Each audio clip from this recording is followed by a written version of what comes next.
Welcome everyone to my channel ASLP Knowledge. In today's video, we will be covering anatomy of swallowing mechanism.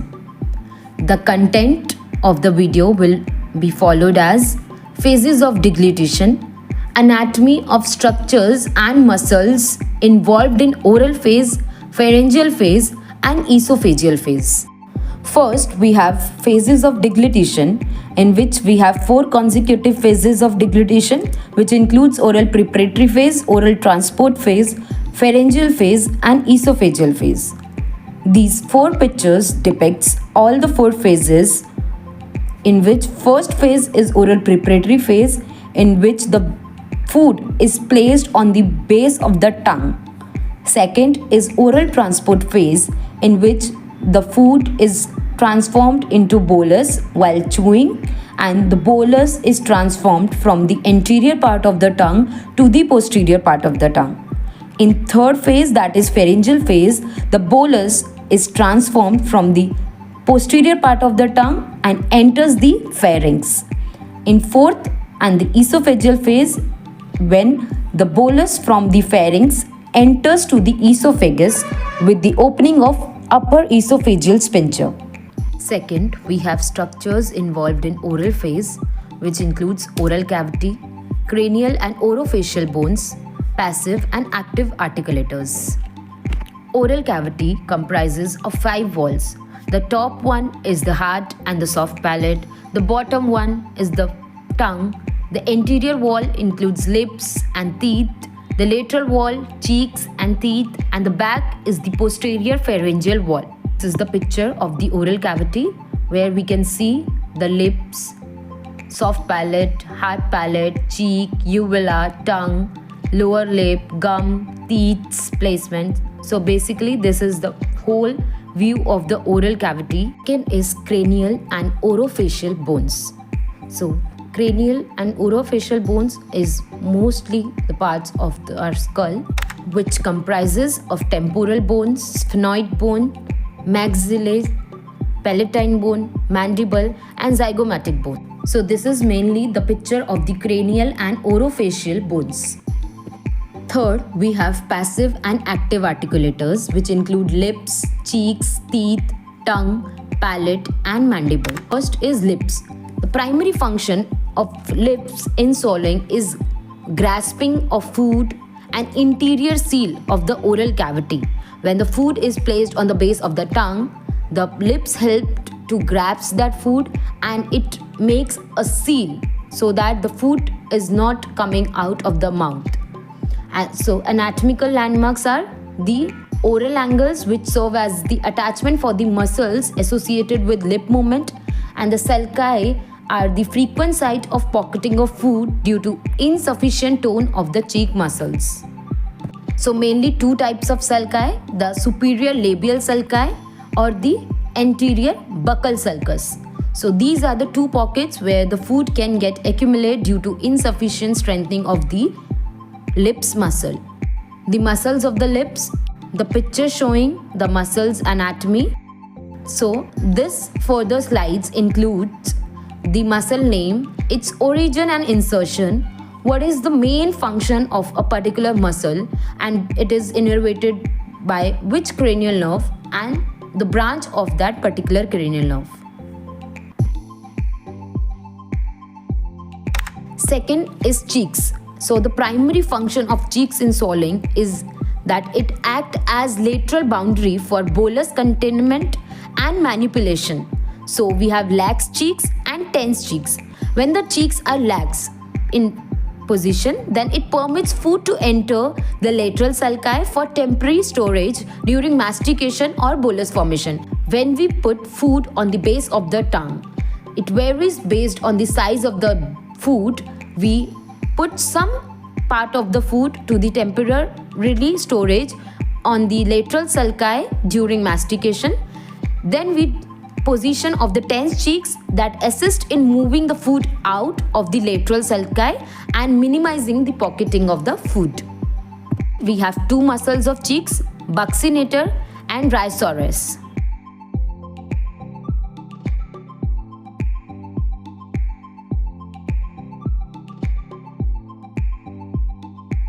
This table depicts the muscle name, the two muscles included, and the innervation of these two muscles is from the seventh cranial nerve, which is facial nerve, and the buccinator is innervated from the buccal branch, and the rhizorrhea is innervated from the buccal and zygomatic branch of the seventh facial nerve. Third is teeth. So the primary function in swallowing is major role in mastication process of oral preparatory phase. Teeth provides sensory information about the nature of the bolus via cranial nerve 5, that is trigeminal nerve. This sensory information helps to modulate the chewing force, speed and duration and jaw executations. So basically when the food is in the oral cavity, we know how much the food is there, whether it is a big bolus, whether we have to apply more pressure, whether the food is hard, whether the food is soft. So this is particularly the main function of the teeth. So incisors and canines helps in the breakdown of the food. Molars helps in the grinding the food. Then we have tongue. The primary function of the tongue in swallowing is that it is an important structure in the oral phase of swallowing because it holds the tongue and it manipulates the bolus within the oral cavity. It moves the bolus towards the teeth for the mastication process. It helps in transportation the bolus to the posterior part to initiate the pharyngeal stage of the swallow. So this is encompassed by two sets of muscle, which is intrinsic muscles and extrinsic muscles. Intrinsic muscles is basically helps in throat formation, bolus into a correct position, and extrinsic muscles helps in lifting the tongue, forming the slope for the downward flow of the bolus, as we have discussed in previous picture, which included phases of swallowing, which is two phases, that is oral preparatory phase and oral phase.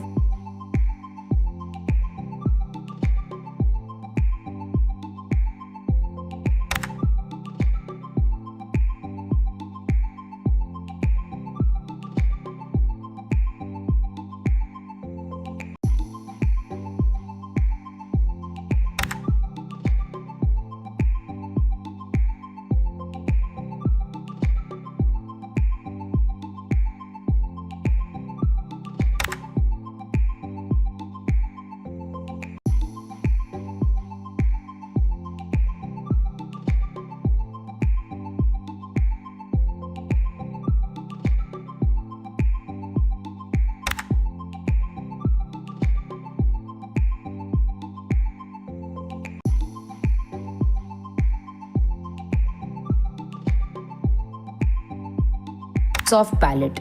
The primary function in swallowing is velum, that is critical structures in the oral phase of swallowing. Contact or near contact is made with the posterior tongue.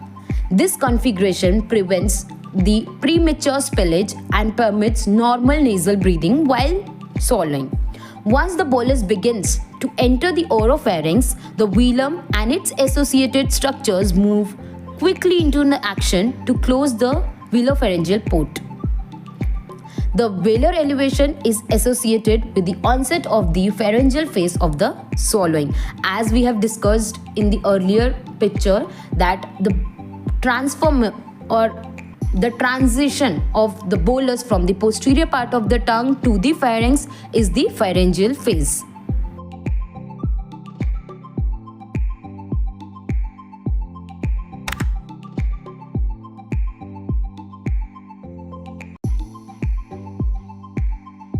Then we have mandible. The muscles of mandible are 4 muscles and paired in number. It is responsible for mastication and chewing, elevation, depression, rotatory movements, protrusion, retraction and lateralization. These are the muscles, the muscle names, origin of the muscles, insertion and their function.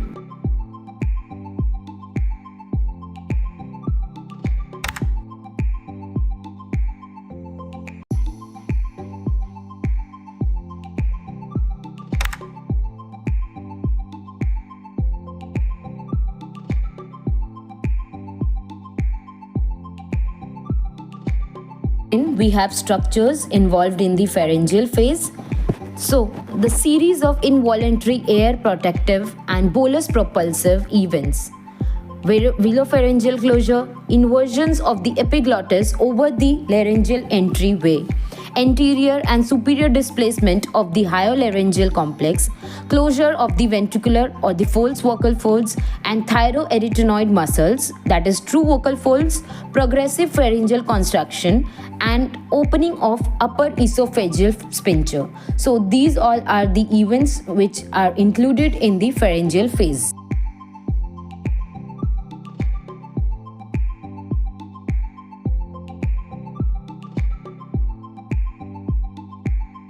So mainly pharynx is divided into three segments, that is nasopharynx, oropharynx and hypopharynx.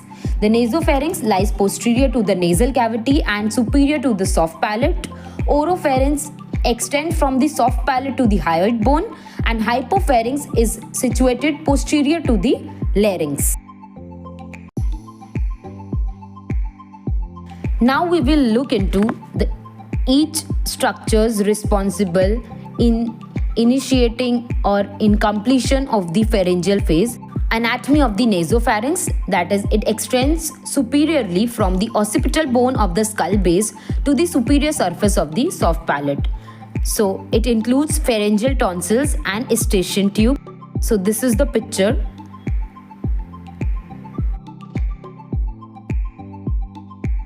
Oropharynx, that extends from the soft palate to upper margin of epiglottis, and it contains palatine tonsils, lingual tonsils and valleculae. As we can see in the picture, hypopharynx is the part of the laryngopharynx, which includes both the larynx and the hypopharynx. So hypopharynx is also further divided into pharyngeal walls, pyriform sinuses and postcricoid regions. So here we can see the pyriform sinuses, postcricoid area and posterior pharyngeal wall, which has been encircled with the red. Then we have pharyngeal recesses. It is basically the tube created by the pharynx and interior structures and is not smooth and uniform.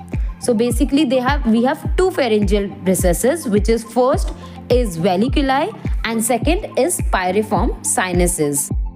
We can see the pyriform sinuses and the valleculae just behind the epiglottis.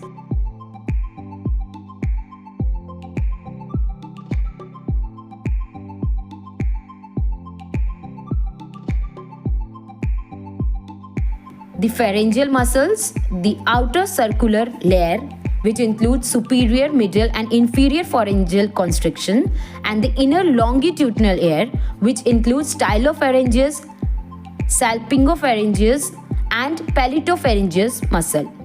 So the outer circle, you can detect the superior pharyngeal constrictor, the middle pharyngeal constrictor and the inferior pharyngeal constrictor. And the inner longitudinal muscles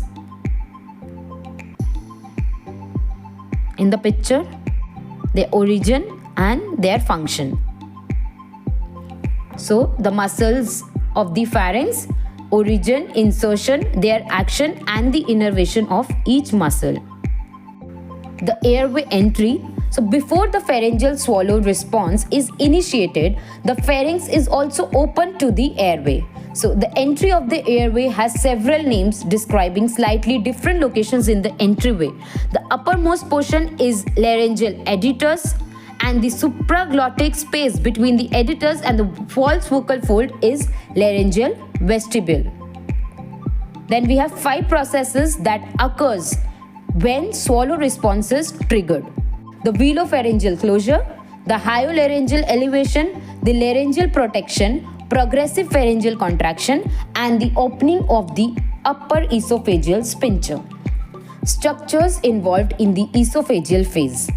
So the function of the esophagus is more ingested material to the stomach efficiently. So the length is about 18 to 26 centimeter. It is stretchable, flattened design, and it runs vertically from C5 to C6 and towards the abdominal cavity, where it connects the Stomach at the thoracic T10 vertebral level. Esophageal divisions. So esophageal is further divided: cervical esophagus, thoracic esophagus, abdominal esophagus. Esophageal sphincters, the upper esophageal sphincter and the lower esophageal sphincter. Tissue layers of the esophagus, that is, we have 4 tissue layers of the esophagus, that is thick cover of mucosa, lamina propria, muscular mucosa and submucosa.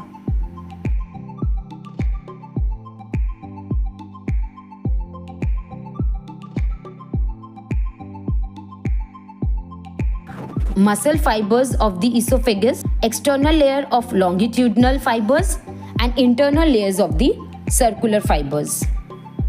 With this, we end the presentation here. To study swallowing in detail, we should first know the basics, that is the anatomy of the swallowing mechanism. We should look deep into the anatomy of the oral cavity and the pharyngeal phase anatomy in depth, whereas we should also know some structures associated and the functioning of the esophageal phase. This was a brief anatomy of swallowing mechanism. If you want a detailed presentation, please comment down below and I will be providing you. Thank you and stay connected for more such videos.